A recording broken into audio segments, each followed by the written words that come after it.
Okay, this is the beginning of the third week of class, and last week we looked at Plutarch and Alexander the Great, and how Plutarch presented Alexander the Great in a way that dealt with and presented some of the characterizations and virtues that Alexander manifested. Now, Alexander is, of course, an extremely important figure in the history of the world. He's the individual most responsible for moving Greek culture from a narrow part of the northeastern Mediterranean across the entire Middle East, Persia, and into Afghanistan, Pakistan, and India. But Alexander is really the catalyst for this, because after Alexander's death, the empire that he created rapidly breaks apart. And so you see here a map of what's left. Alexander died in 323 BC. 20 years later, the empire is broken into major chunks. There's two chunks in Greece itself. There's a smaller chunk that is basically what's now Turkey, Syria, Lebanon, and part of Israel. There is a chunk that is basically Egypt and the eastern part of Libya. There's a chunk that is more or less Iraq, Iran, and parts of Afghanistan. And then there is a chunk that is basically Pakistan. The reason this happens is, again, because Alexander had very little interest in figuring out how to run this empire. He was much more excited about conquering than he was about administering. But what's particularly important for us is that the fragmentation of Alexander's empire meant all of the resources and energies that these kingdoms once would have had to direct towards conquest outside, or at least engagement outside of their borders, in a sense get directed internally against each other. And so a lot of the generals who succeeded Alexander fight civil wars with each other. The major contest, the major sort of challenge that kind of dominates the next 150 or so years is a contest between what you see here listed as the Empire of Seleucus and the Empire of Ptolemy, more or less empires that were centered in Iraq and Syria, and empires centered in Egypt.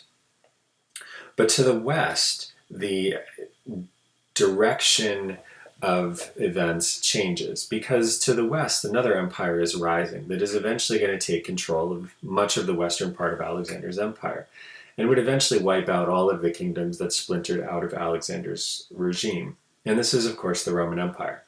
So today what I want to do is give you some background about the Roman Empire, how the Roman Empire rose, and what made it possible for Rome to overtake the successors of Alexander, and then finally how Rome transformed from a republic ruled by a group of people to an empire that was ruled by one man.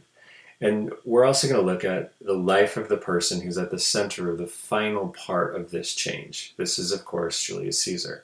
But before we talk about Caesar, let's start by talking a little bit about Rome. So Rome, like many places in the northern Mediterranean, was originally a city-state. So you see in this map, you see the city of Rome in this little area called Latium.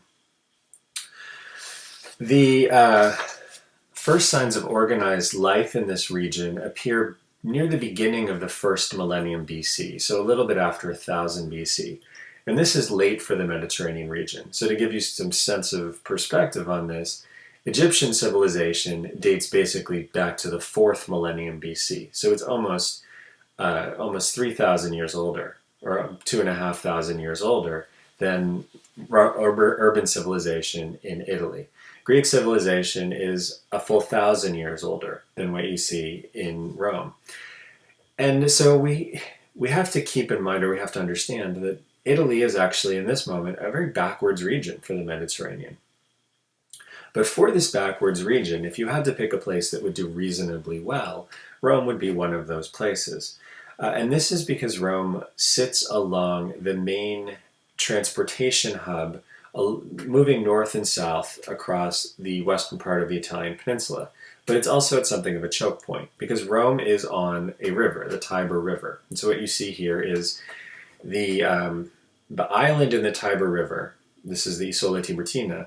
It separates the places that in antiquity ocean-going or sea-going ships could go. They could go up to this island, but they could not go past it. And so what you see with the Isola Tiburtina and the location of Rome is a place where seagoing trade has to stop. And it's also a place where the main north-south road that links northern and southern Italy crosses the Tiber. And so this is a natural place for trade to take place. Now, the city of Rome, as it starts, is situated on 7 hills around, or basically 7 hills on both sides of the Tiber River, though mainly on the east side of the Tiber River. And this makes it very easily defensible. But as the settlements of those 7 hills are set up, they originally are set up as independent settlements. As they grow, those settlements grow into each other, and Rome becomes a city made up of those 7 hills. And so those 7 settlements sort of merge into one, the city of Rome. Now, initially, it seems that Rome was dominated by a powerful group of families, and it's these families who are responsible for electing the king, and they form something of a primitive version of the Roman Senate. What we see eventually is that the kingship becomes too powerful, and these families begin to really resent this and feel like they're being oppressed by the kings. And so in 509 BC, the leading families of Rome organize a revolution that throws out the last king, a king named Tarquinius Superbus, and what they establish in its place is the Roman Republic. Now, the Roman Republic is a system of government that at this very initial stage was dominated by these conservative aristocratic families who had started this revolt. But over time, this will change. Over time, the Republic becomes more willing to listen to voices outside of these families, but generally speaking, the Roman Republic is a very conservative system. It's designed to move very slowly. It's designed to respond to things by generating broad consensus, not by holding a vote and changing policy dramatically, but by building consensus between these elite families and the other people who were prominent in Roman society. Despite this process, though, the government of the Roman Republic is extremely successful in defending Rome against adversaries and expanding Roman control across the Mediterranean. And so under the kings, Rome had already become the dominant state in its little region of Latium. But under the Republic, what we see is in the course of about 200 years, Rome moves from a regional power in this tiny part of Western Italy into a power that dominates the entire Italian peninsula. By the 270s BC, Rome was in control of nearly the entire Italian peninsula. And this success in war in Italy brought Rome eventually into conflict with Carthage. And we talked in the first week of class about this Roman conflict with Carthage as it related to the interactions of Aeneas and Dido. The wars between Rome and Carthage initially start in the 260s BC, and they start because of a conflict over Sicily. Sicily, of course, as you can see on this map, Sicily sits between the Roman-controlled Italian peninsula and Carthage, which is right now basically on the side of what's now Tunis in Tunisia.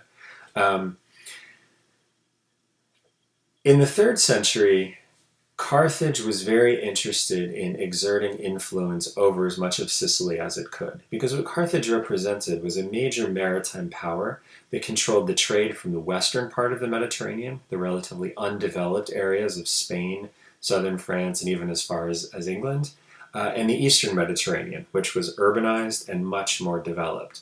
And what Carthage basically did was facilitate the movement of raw materials from the western part of the Mediterranean to the industrial centers and the more developed urban economies of the eastern Mediterranean. But to do this, it needed to feel like it had effective control of both sides of the strait that separates Sicily from Carthage itself. And so Sicily was a major territorial interest of the Carthaginians because it facilitated the kind of trade, control of it facilitated the kind of trade that Carthage really needed. But Sicily also became something of great interest to the Romans because Sicily in its northeastern corner is very, very close to the city of Messana in or to the city of Rhegium in southern Italy. This place, called the Straits of Messana, represented a threat, or at least a potential challenge, to Roman control of Italy. And so because Roman expansion had brought it into control of southern Italy, all of a sudden Sicily became an area of contestation between the Carthaginians and the Romans. And so Rome falls into a war with Carthage that it didn't particularly want, the First Punic War. And this war was very long, it was very brutal, and it was very, very expensive. And Rome ultimately won this war. The Second Punic War, which this map shows you the kind of conditions when that war broke out, the Second Punic War was even more devastating. This is the war when the Carthaginian general Hannibal brings his elephants across the Alps, invades Italy, and basically presents Rome with an almost existential threat. In the 2nd century, Rome and Carthage fight a third war. And in that third war, Rome conquers Carthage, destroys Carthage, and annexes Carthaginian territory. And this happened in the year 146 BC. Now, intriguingly, the wars with Carthage also put Rome into conflict with the Greek world, because the Greeks also had an interest in southern Italy. The Romans had pushed them out in the 3rd century BC, but as Rome was struggling to confront the threat of Hannibal, Greek generals became interested in potentially expanding at Roman expense as well. And so the Second Punic War brought Rome into conflict with the Greek world as well. And in 146 BC, coincidentally, the same year that Carthage is destroyed, the Greek city of Corinth is also destroyed by the Romans. And the Romans annex Greece as well.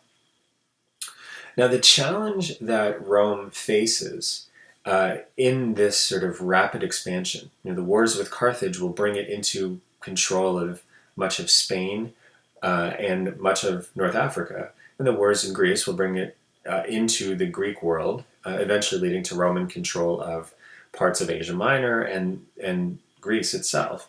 The big problem is, in an aristocratic system that moves slowly like Rome, the wealth that's generated by this conquest is not evenly distributed across the society. It can't be. The Republic couldn't move fast enough to figure out how to deal with the issues caused by so much influx of wealth and materials into Italy.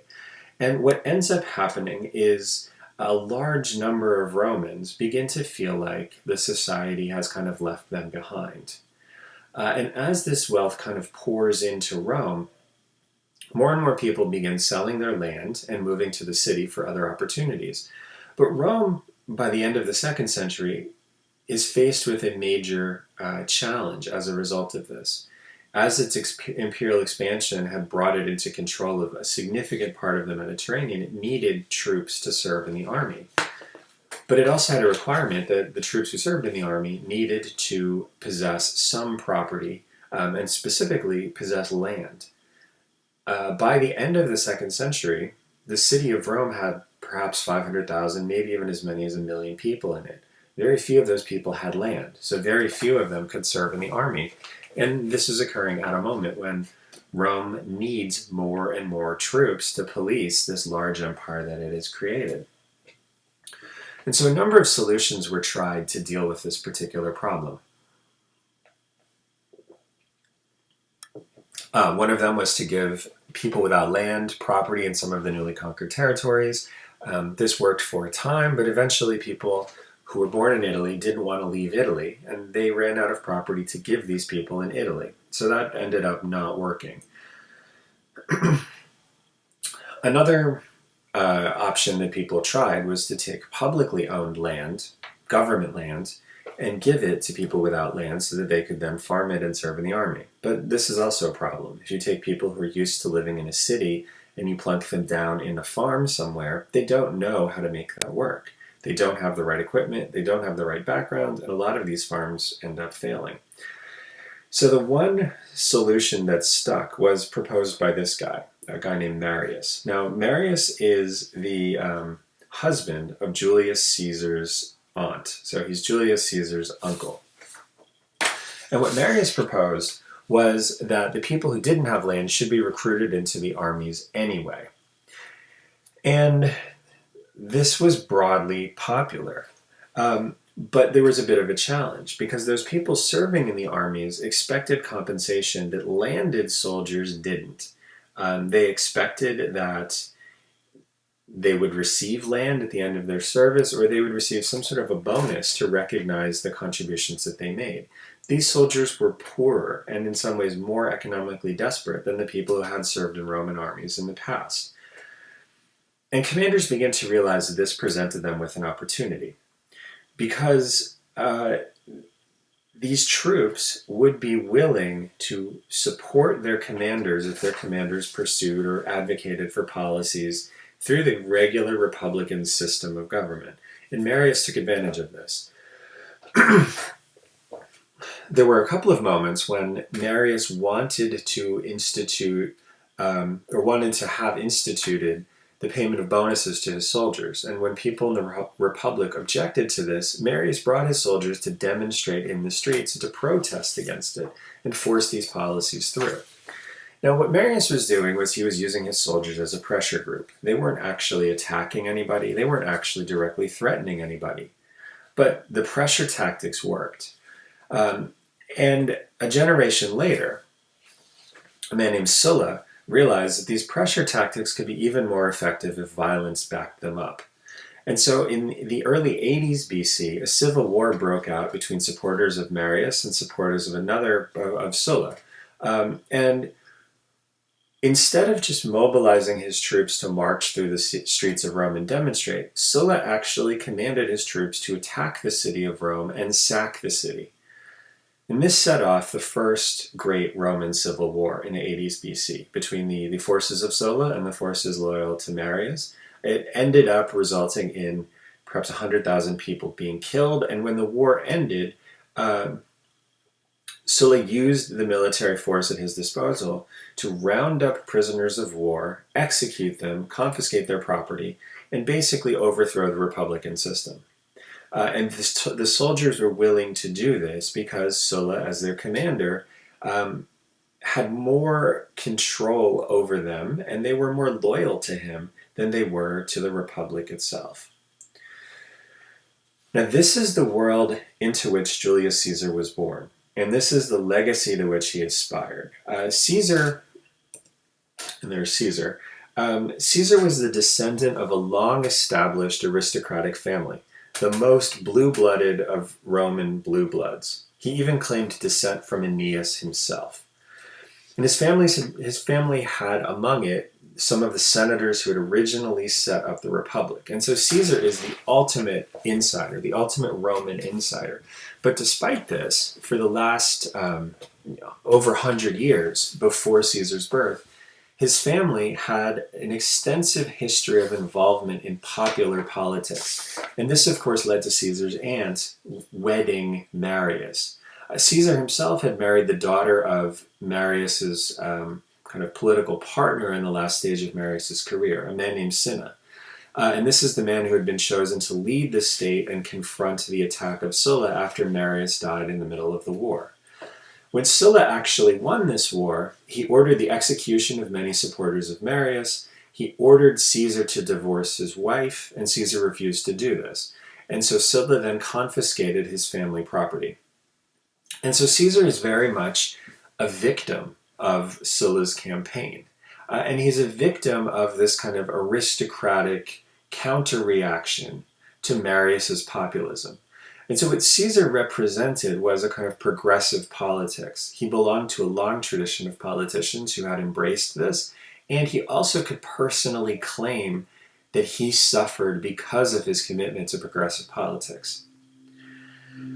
Now, Caesar also was deeply influenced by the damage that Sulla had done to the Roman Republic and to the Roman state. And Sulla had no hesitation about killing his opponents and punishing them. And because Caesar was one of those opponents, and he had been punished by Sulla, deep in his mind, Caesar was resolutely committed to the idea of protecting life and not trampling on people's rights if he could avoid doing it. And this is going to, of course, become a prominent feature of Caesar's life as Caesar ascends through Roman political life. But what Caesar realized as he was beginning his political career is that Sulla's murder of so many populist politicians had left that public space open for someone to claim. All of the populists had either been killed by Sulla or had been kind of beaten into submission to the point where they didn't actually want to advocate for these policies anymore. And what Caesar realized is that doesn't mean there was no support for the policies. It just meant that the leaders were too scared to advocate for them. And so Caesar realized that this was an opportunity for him to build a political career for himself. And Caesar started doing this in 69 BC. And it was an ingenious step that Caesar took. Now, what Sulla had done when he won the civil war is he had banned any representation of Marius from public life. All of the images of Marius that had been present in the city, and Marius was a very successful and very beloved general before the civil war with Sulla. So there were a lot of monuments to him. Sulla ordered them to be taken down. And since Marius and his colleagues had been branded public enemies, those things had not ever been brought back, even though Sulla, by 69 BC, had been dead for nearly 10 years. Now, what Caesar did was he displayed an image of Marius in 69 BC at the funeral for Marius's wife. This was Caesar's aunt. And what Caesar recognized is that this was a very, very sly move, because it was very easy for him to justify displaying the image of Marius at Marius's wife's funeral. Of course, when someone dies, it's only reasonable, it's only right to commemorate them in their entire life, and that means commemorating their spouse as well. And so what Caesar did there was he did break the law. There was a law that said that no one could have images of Marius displayed. But he did it in a context where anyone who argued about this would seem insensitive and would seem to be basically overreacting. And so when Caesar did this, the reaction was that people said that this is something one can't do. You can't show images of Marius. And Caesar's response, and the response from most people, was, but this is the funeral of his wife. It's totally insensitive to say that the image can't be there. And because Caesar induced these people, these opponents, to overreact, their objections looked completely irrational and insensitive. And because they objected in this way, people looked at this and they realized that they were not comfortable objecting to displaying Marius's images at the funeral of his wife. And so many people who were supporters of Marius welcomed Caesar's display of this with loud applause. And so Caesar took this as, as a nice first step to a rehabilitation of Marius that Caesar himself would sponsor. And so when Caesar then served as the official in charge of markets a little bit after this, he re-erected all of the monuments to Marius that Sulla had had torn down. And again, the reaction was really vociferous. There were some who shouted that Caesar was aiming at supreme power in the state, but many people burst into tears of joy at the sight of Marius's features, and they praised Caesar to the sky and declared him to be more than anyone worthy to be Marius's relation. So what Caesar did here was he sort of stepped this up again. The first kind of breaking of the taboo was in this context of displaying Marius's images at the funeral of Julia, Marius's wife. And when people overreacted to this, it became ridiculous to deny that Marius's images could be displayed. And so Caesar then took it to the next step. And as the market official who is in charge of erecting monuments in the marketplace, Caesar restored the monuments of Marius. And then people objected again. But these were the same people who had objected to the display of the images of Marius at the funeral. No one took them seriously, and their complaints seemed like overwrought and overreactive responses to something that really had very little significance. So what Caesar did was he again marginalized the people who disliked Marius and complained about this action while giving the opportunity for people who were supportive of Marius to express their support. And in the meantime, of course, Caesar claimed the legacy of Marius. He was the person who restored Marius to Roman public life. And so what you see here is a very, very savvy way for Caesar to build his political brand. But what we also see is Plutarch is manipulating this somewhat. Plutarch didn't like Caesar. Now, we will talk a lot more next time about how Plutarch's Caesar is this same kind of character who is overwhelmed by ambition as Alexander. This is why Plutarch paired the two of them.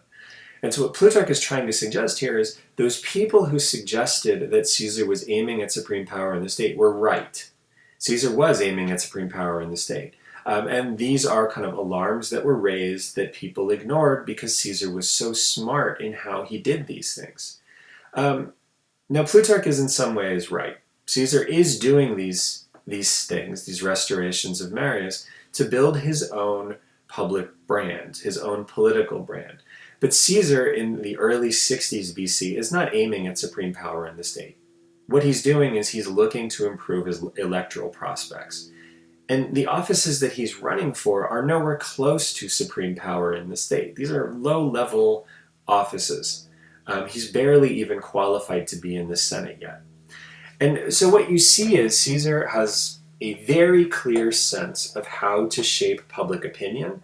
And Caesar is a public relations genius who blends these sort of very strategic public steps with a great charisma and a popular speaking style that's both clear and powerful.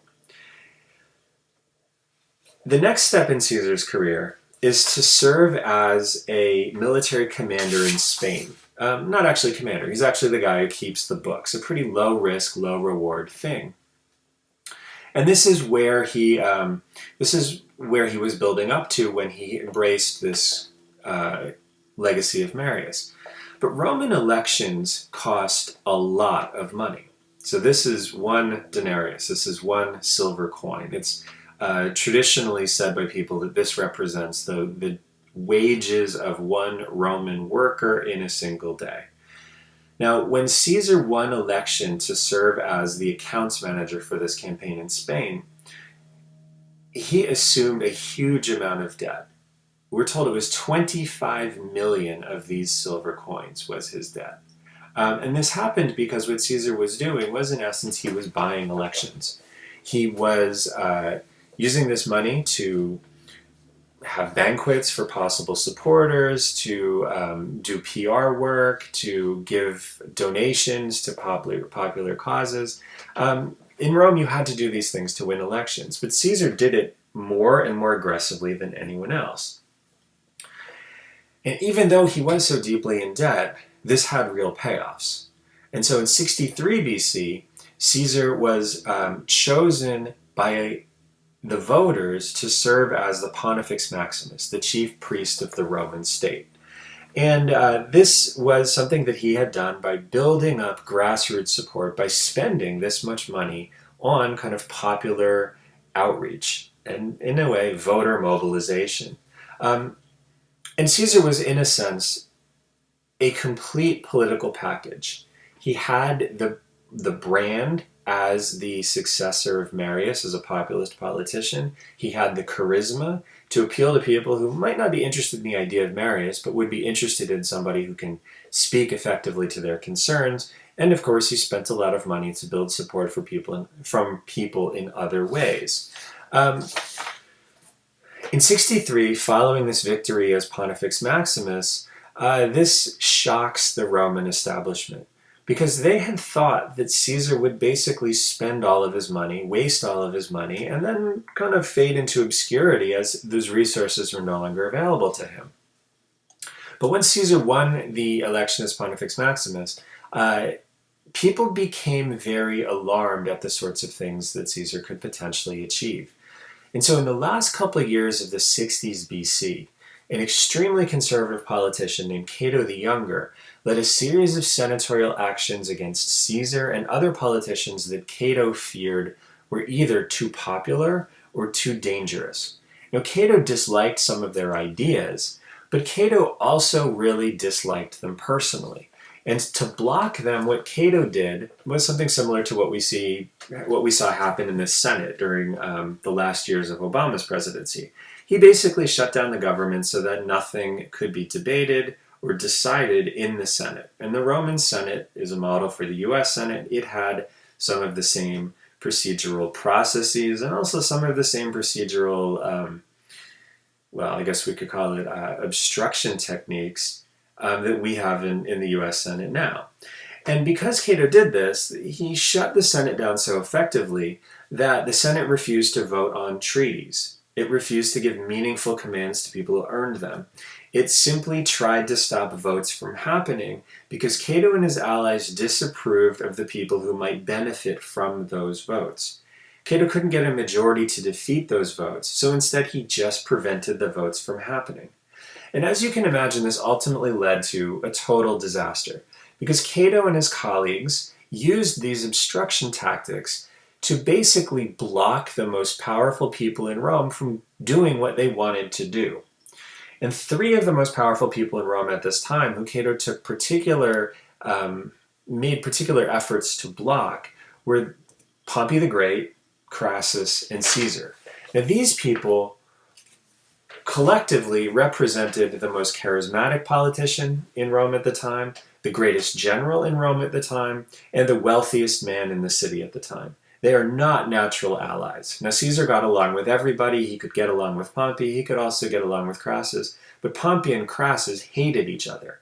And this hatred goes all the way back to the time when both of them were young supporters of Sulla. This rivalry was something that Cato counted on. Cato did not expect that anybody could bring these people together. But Cato's obstruction so bothered and affected these men that they were ultimately brought into an alliance. So to give you a sense of what Cato was doing, Pompey was, in the 60s BC, the greatest military commander that Rome had ever seen. In 62 BC, he had just returned to Rome after a war in which he conquered more Roman territory than more territory than any Roman general ever, including basically what's now the southern part of Turkey, all of Syria, all of Lebanon, much of Israel. And when he came back, he had created new Roman provinces. He had created laws that would govern how the cities in those provinces worked. And all that needed to happen was the Roman Senate needed to approve these things to make them official. Now we have to understand the massive amounts of territory that this involves. And all of the people living in that territory were just waiting for the Senate to officially validate what Pompey had done. But Cato just simply refused the Senate to allow the vote to go forward. And so these territories, Pompey, his soldiers, everybody involved in these campaigns were left in limbo. The soldiers were left without a bonus for the great wars and victories they'd won, and Pompey was left in limbo without the ability to reward his soldiers or even tell the people with whom he'd negotiated all of these agreements in the Middle East that those agreements would actually be valid. And this condition persisted for almost 3 years. But it wasn't just Pompey that Cato attacked. Cato also attacked the interests of Crassus, the richest man in Rome. Now, Crassus's power was long established, and his wealth was massive. He was far and away the wealthiest person in Rome. And Pompey and Crassus really, really did not like each other. For more than 20 years, they had been battling against each other. But Cato held up some tax measures that Crassus needed to try to recapitalize. A number of the people who owed him money were struggling to pay him back, and these tax measures would have enabled them to pay back the loans that Crassus had made to them. But Cato again blocked this. He blocked a vote on the reform that would bail out Crassus's debtors, and Crassus wasn't feeling wasn't feeling under financial pressure, but it was very irritating to him to have these measures held up. And so this forced Crassus to look for allies to work around Cato's obstruction. But Cato's crowning stupidity was a measure to prevent Julius Caesar from running for consul in absentia. Now, consul is the supreme office in the Roman state. It's basically the equivalent of kind of the presidency in the Roman Republic. Now, Caesar had won a triumph for his service in Spain. And when he arrived to Rome, or near Rome, to celebrate it, he also wanted to stand for the consulship the following year. And he wanted to use the triumph, which was a huge procession in which a general marched into the city and displayed all of the things that he had stolen from the people that he had vanquished. It was a great way to start a campaign for the consulship. What Caesar hoped to do was to use the triumph to jumpstart his campaign, announce for the consulship, and then run with the triumph as the basis to launch that successful electoral campaign. But to stand for the consulship, you have to officially enter the city of Rome and announce your candidacy. But the condition for a triumph is the triumphant general is not allowed to enter the city of Rome unless he's celebrating that triumph. And so what Cato realized is he could prevent Caesar from standing for the consulship if he delayed the triumph until after the deadline to register for the election. And so to get around this obstruction, Caesar then petitioned to be able to register for consul in absentia. Cato didn't want this to happen, and so he used his allies to prevent Caesar from running for consul in absentia. Caesar then decided that he would skip the triumph. He would turn it down, go into the city and register in person because the consulship was more important to him than the triumph. So Cato then responded by having the Senate pass a bill giving the consuls for the next year not a province that they could go and use to campaign and seize property and defeat enemies and basically generate enough wealth that they could pay back their debts for their electoral campaign. Most of the time, consuls would go to a wealthy area of the world. They would basically fight wealthy people, and they would generate enough money they could pay back their electoral debts. What Cato did was he compelled the Senate or encouraged or convinced the Senate to pass a bill that said the consuls for the year that Caesar would be serving as consul wouldn't actually get control of a wealthy province at all. Instead, what they would do is just get control of the woods and forests of Italy. Now, of course, the woods and forests of Italy have nothing that anyone can steal. There's no one that you can fight wars against. There's no way you can pay back your consular debts. And so Caesar would be ruined if he had to serve in the consulship and would only get the forests and trails of Italy as his reward for doing this. And so what follows is perhaps the natural consequence of the obstruction that Cato put forward. Caesar, Pompey, and Crassus are all harmed by what Cato has been doing. And so all of them come together and agree to work together to help one another get around the senatorial obstruction. And Caesar is the glue that brings this alliance together. Caesar is on good terms with Pompey. He's also on good terms with Crassus. And so he's able to bring the three people together to create this alliance. Now, the alliance is effectively an agreement in which all three men agree to support each other in whatever objectives they have and to not pursue objectives that counteract the interests of the other two people. It's an informal agreement. These people are completely free to pursue their own careers in any way that did not conflict with the interests of the others, but they also agree to have each other's back if Cato kind of does something to obstruct them in the future. And so what happens is Caesar wins election to the consulship, and Caesar and Crassus then help Pompey get the settlement of the Middle East approved by the Senate and get money and rewards for the soldiers who had fought to help him conquer the Middle East. Pompey and Crassus then work with Caesar to both secure the consulship in 59 BC and to have that military command shifted from Cato's nonsense assignment of the woods and trails of Italy to instead a command over the southern parts of Gaul. And this is a command that gives Caesar permission to fight and basically conquer a massive amount of territory. And Caesar would continue to do this. You can see on this map all of the territory that he conquers. What Caesar starts with is the area that is kind of orange down on the lower, the lower right hand of the slide. What you see in the brown and the yellow is all the land that Caesar conquers. Basically all almost of what's now modern France, a lot of Switzerland, nearly all of Belgium and the Netherlands, and parts of southern Germany. It's a massive, massive amount of territory.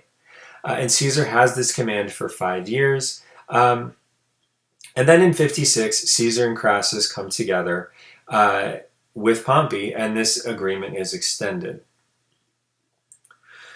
Now, the agreement between Caesar, Crassus, and Pompey is in some ways a natural consequence of the response that Cato had had to the rise of these three powerful figures.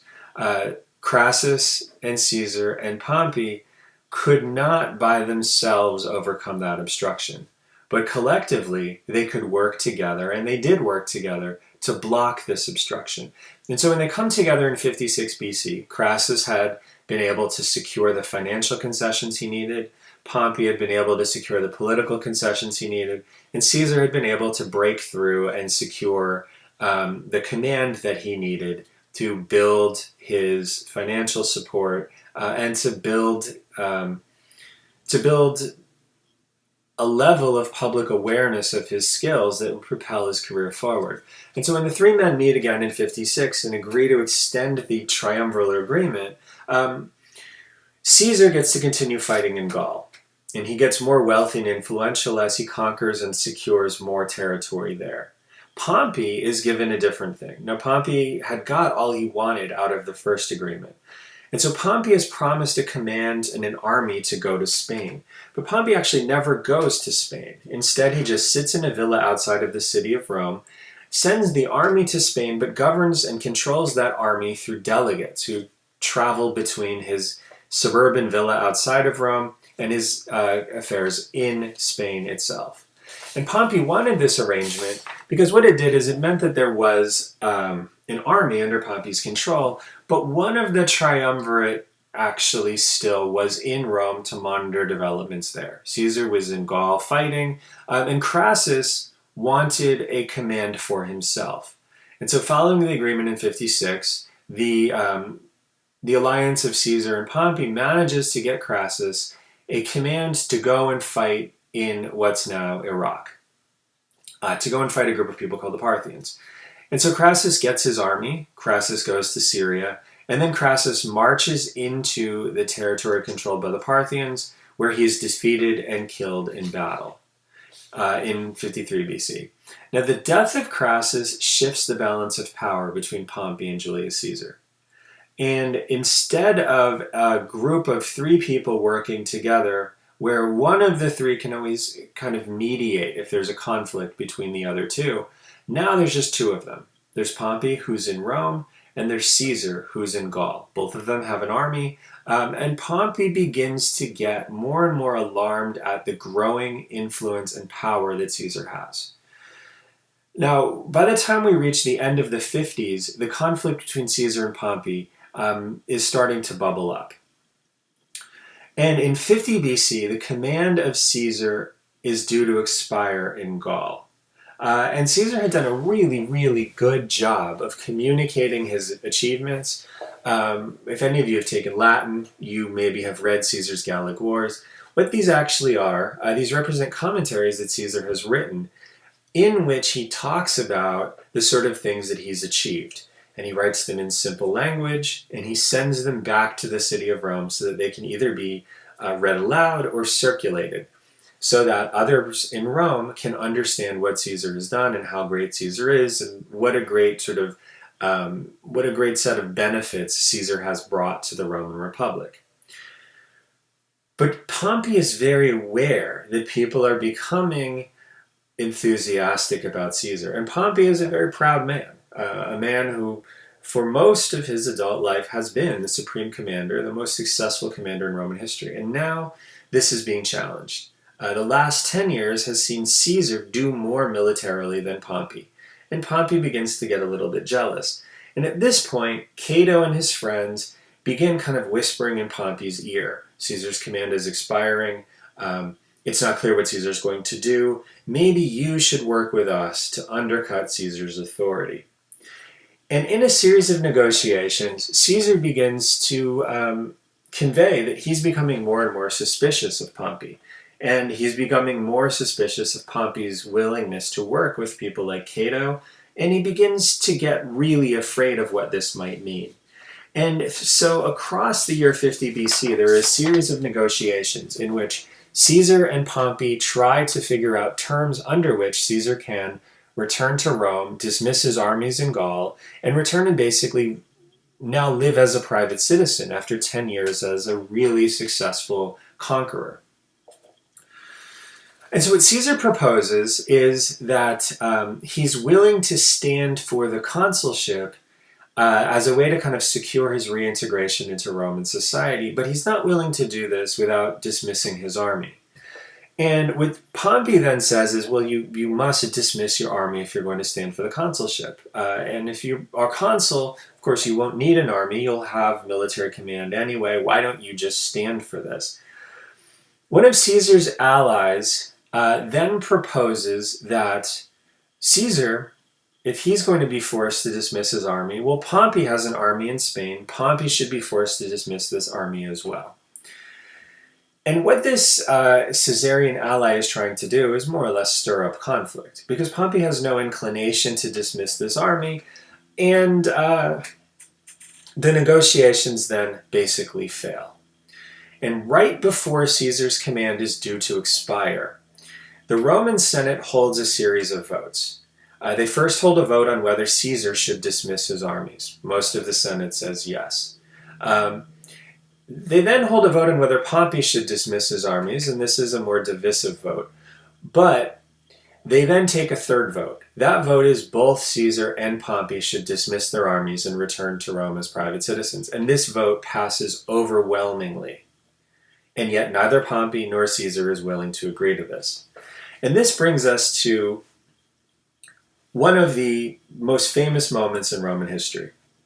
So, at the beginning of 49 BC, Caesar, with some of his army, goes to the limit of the province that he had been assigned as commander. This is the province of Cisalpine Gaul. And so you see on the map where it says Cisalpine Gaul. And then at the bottom of, well, sort of to the right, to the southern part of that map, you see the Rubicon River. Now these little like Lego guys, these guys are standing on a bridge across the Rubicon River.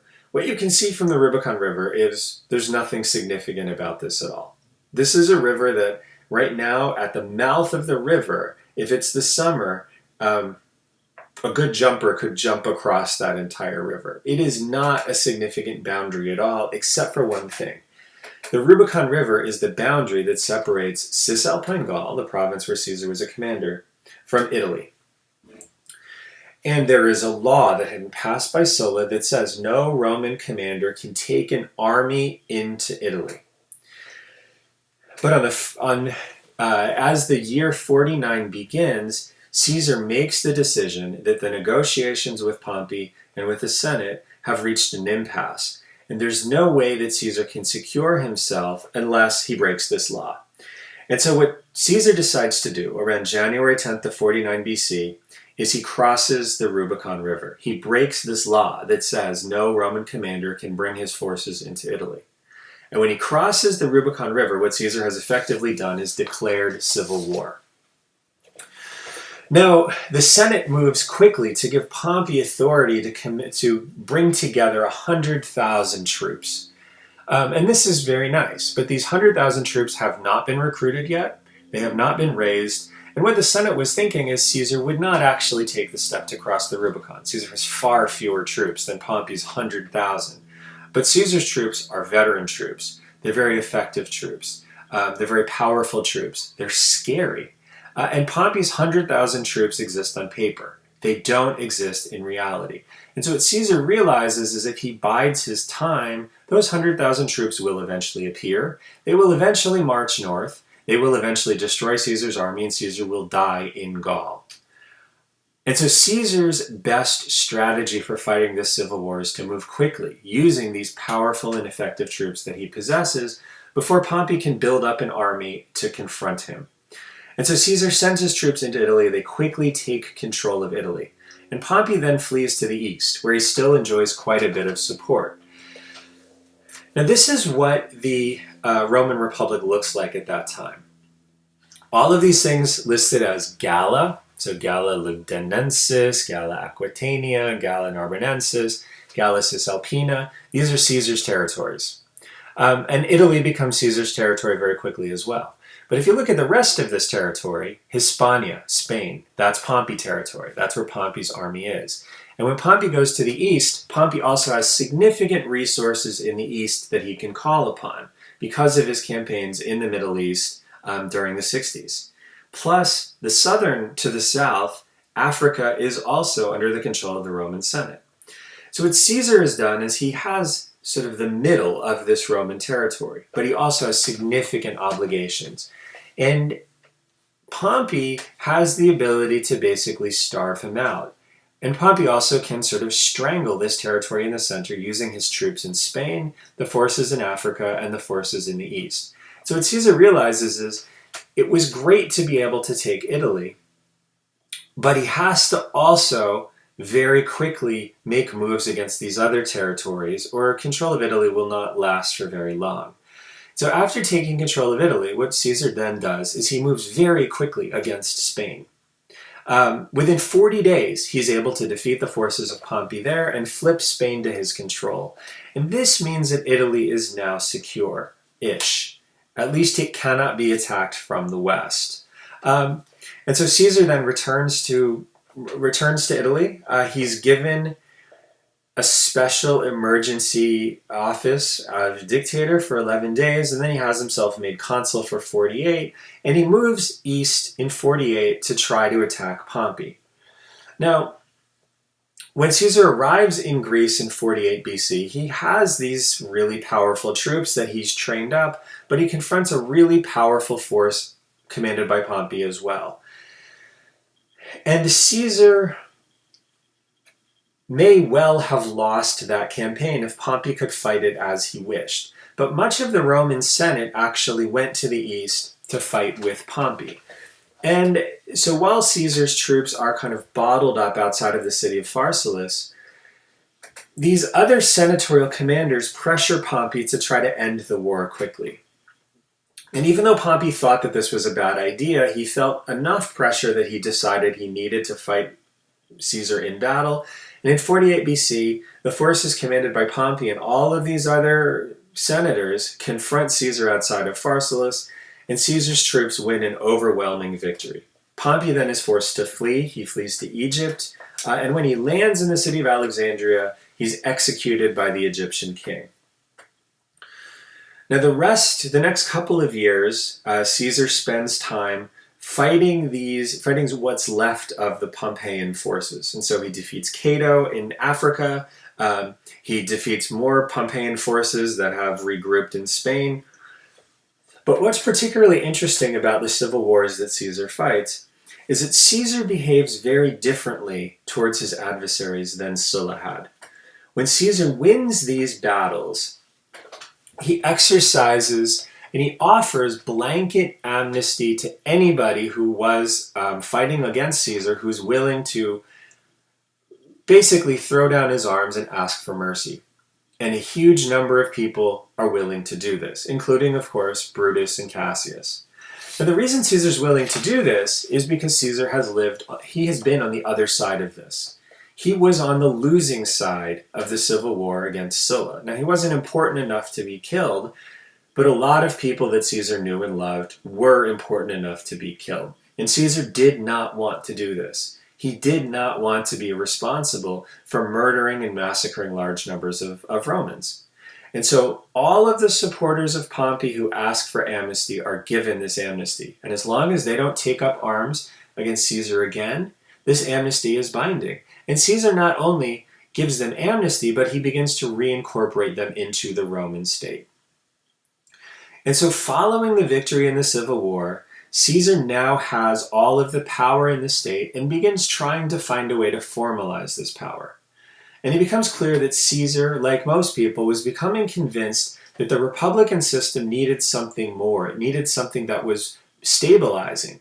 And Caesar understood this because every time Caesar left the city of Rome to go and campaign against one of the adversaries that the Senate had put up there, after his declaration of war, after crossing the Rubicon, the city of Rome kind of exploded. It was ungovernable. The Republic lacked the capacity to bring Romans together again.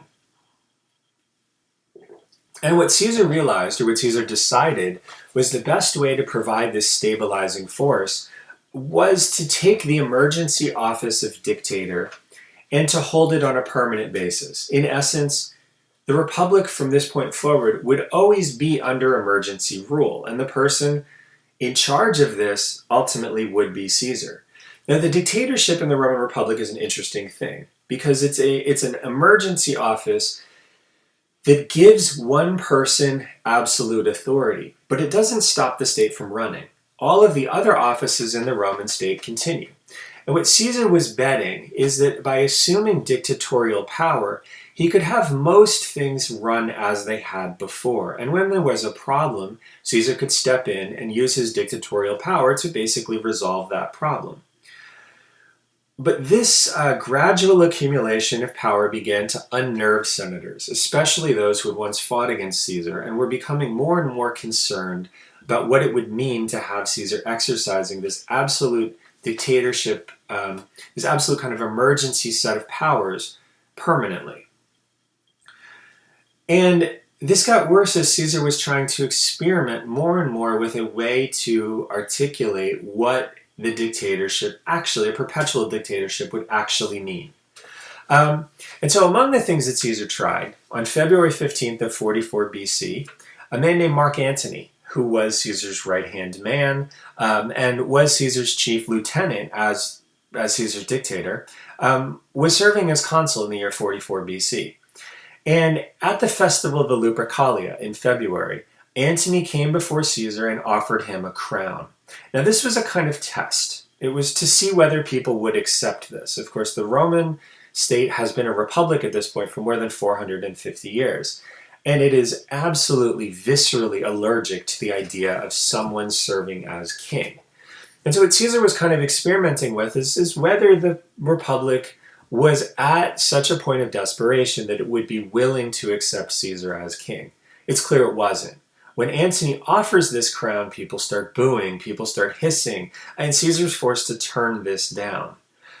But later that day, he did accept the position of permanent dictator. And so the office that he held, the supreme power in the state that he held, would not be explained as kingship. It would instead be explained as this sort of perpetual emergency office that Caesar would hold for the rest of his life. But this wasn't the only way that Caesar was experimenting with new ways of articulating his special status in the state. And so Caesar began issuing more and more indications of why he was special. At the point when Caesar launched his civil war, Caesar issued this particular coin. This coin is issued in large quantities. And it's a coin that shows Venus on the front and then Aeneas on the back with the legend that says Caesar on it. Now, this to some degree would make some sense because Caesar claimed that he was descended from Aeneas. And so what he's doing here is displaying, of course, in his view, his ancestor. And Aeneas is, of course, himself descended from Venus. And so this is a coin showing Caesar's divine ancestry. But as we move into the year 44, what we begin to see is that Caesar's moving from just saying that he's descended from divine ancestors to actually doing things like mandating statues of him being placed in temples and being placed in public spaces. He's coming closer and closer to saying not just that he's descended from divinity, but that he's basically almost there himself. And on March 14th of 44 BC, all of this tension is brought to a head. Brutus and Cassius, two of the people that Caesar had pardoned after the first stages of the Civil War, and people that Caesar had reintegrated into the Roman state and actually given offices and governorships following their reintegration. These two people arranged to have Caesar murdered. And on March 15th, in a Senate meeting held in, coincidentally, the theater of Pompey, the theater that Pompey the Great had created, these men and a number of their colleagues set upon Caesar. Just as Caesar was entering the Senate, to hold the last Senate meeting before Caesar would go back out on military campaign. 23 senators set upon him.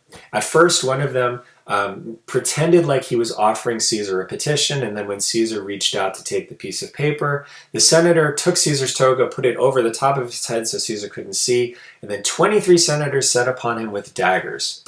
The first blow, we're told, was struck by Casca, who wounded Caesar in the neck with his dagger.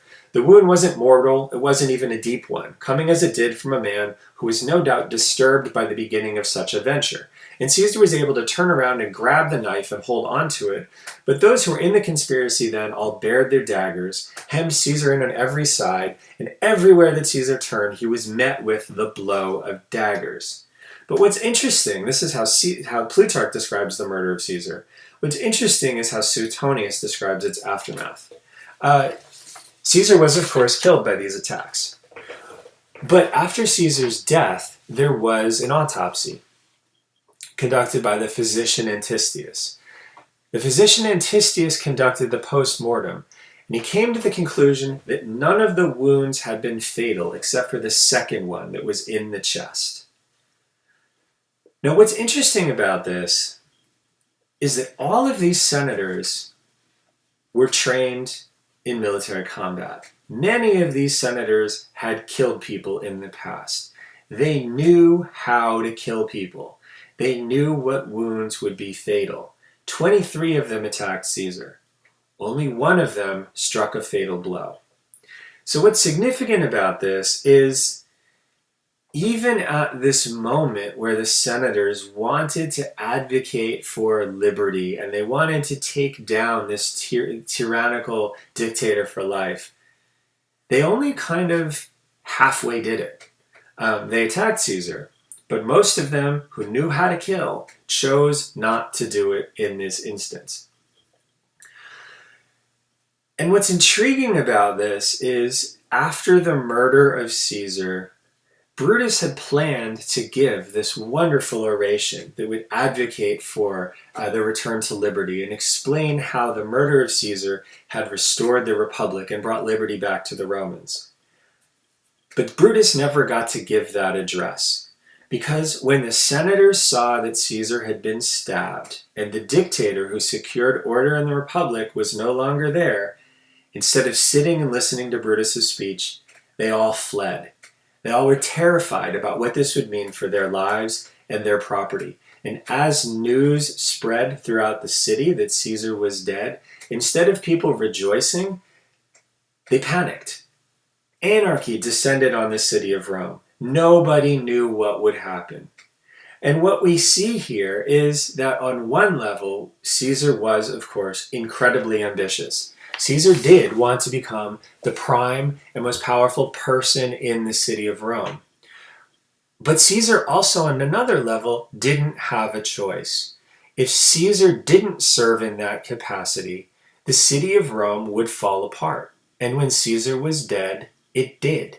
For 5 days, the city of Rome teetered on the brink of anarchy, with people unsure what the death of Caesar would mean, and unsure how anyone would restore order to the state. And it was only at Caesar's funeral, when Mark Antony displayed Caesar's body and conveyed to everybody that Caesar was somebody who needed to be respected, and Caesar's orders needed to remain in place, only then did order begin to return to the state. And so what we'll see when we look at Plutarch's portrayal of Caesar next time is that Plutarch sees Caesar's ambition as something that is incredibly destructive. And in some ways that's true. But in other ways, Caesar was much more interested in not just conquering and destroying, but also in coming up with a way to manage the results and the consequences of those conquests and destructions. Unlike Alexander the Great, who just conquered because he wanted to conquer, Caesar was interested not just in taking power, but in exercising power and using it effectively. And he was effective. So this is something to keep in mind as we turn next time to Plutarch's life of Caesar and the sorts of ways that he represents and misrepresents Rome's dictator for life.